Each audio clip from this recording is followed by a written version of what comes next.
2023 financial outlook shows potential strain for families. Hey, times are tough right now and many families are feeling the strain. With the global financial crisis, rising costs of living, and high taxes, it's getting harder and harder to make ends meet. Sadly, Deloitte's latest financial outlook suggests that the struggle is likely to continue into the next decade. 1. The economy is expected to slow. Hey, it looks like the U.S. economy might be slowing down a bit in the coming years, according to the Congressional Budget Office. We are not expecting a recession, but growth is projected to be a little slower than what we saw in 2017 to 2.3% in 2018 and 1.9% in 2019, compared to 2.6% in 2017. Just something to be aware of. The economy is expected to slow down. It looks like the economy might slow down a bit for the rest of the year, with all the uncertainty around the new government and their plans. We've seen some great growth over the past few years, but now that the administration has taken office, it's hard to know what's coming next. Let's keep our fingers crossed.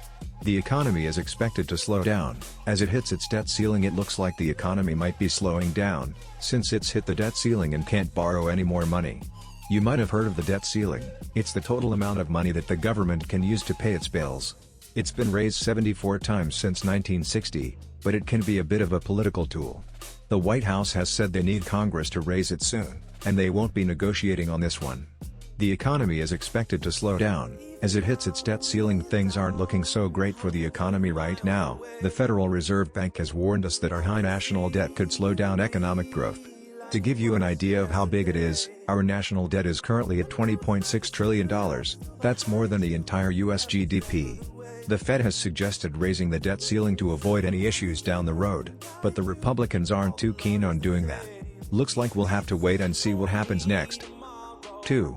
Mortgage rates are expected to rise. The Fed has finally made up their minds. They're raising the benchmark interest rate in December.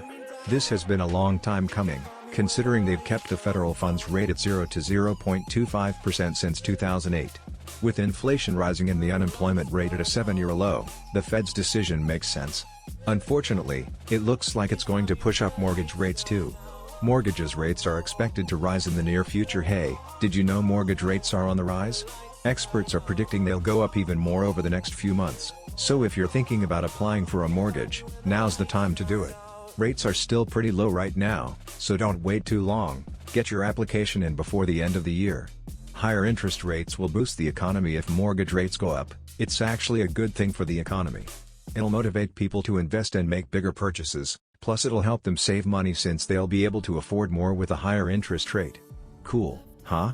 The increase in the mortgage rates will make it more difficult for homebuyers to afford a property. Mortgage rates are on the rise, which is making it harder for homebuyers to afford a property. We could be looking at rates as high as 3.5% on 30-year fixed mortgages by the end of the year, which is higher than the 2.63% average rate from the second quarter. It looks like the increase is due to rising bond yields, as reported by the Federal Reserve. That also means home equity lines of credit and other types of loans could be affected. Right now might not be the best time to take out a home loan, so it's probably a good idea to wait until the housing market is more stable at the end of the year. 3. College tuition is expected to increase. Hey high schoolers, looks like college tuition costs are on the rise. According to a report from Sallie Mae, tuition for public four-year colleges and universities increased by over 5%, while tuition for private four-year institutions went up by around 4.5%. That means the average cost of attendance at public four-year colleges and universities was $24,610 during the 2017-18 school year. That's an increase of $1,190 compared to the previous year.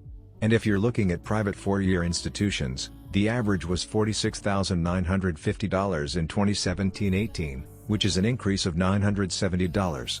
Yikes! Students need money to pay for college tuition. Education is your future, so it's a good idea to think about how you're going to finance it. Paying for tuition fees can be tough, but it's definitely worth it. Getting a good education is one of the best investments you can make. So, make sure you do your research to get the best education possible. Auto loan debt. Hey, don't forget that the average American owes around $6,600 in auto loan debt.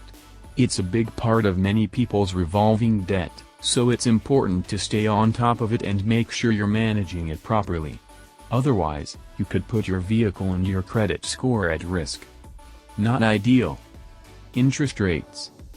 You've probably heard the term interest rates before. It's used when talking about money, cars, houses, or insurance. Basically, it's used to calculate how much interest you'll pay over the life of a loan or investment. Interest rates are usually expressed as a percentage of the initial amount borrowed or invested, and they're usually calculated on an annual basis.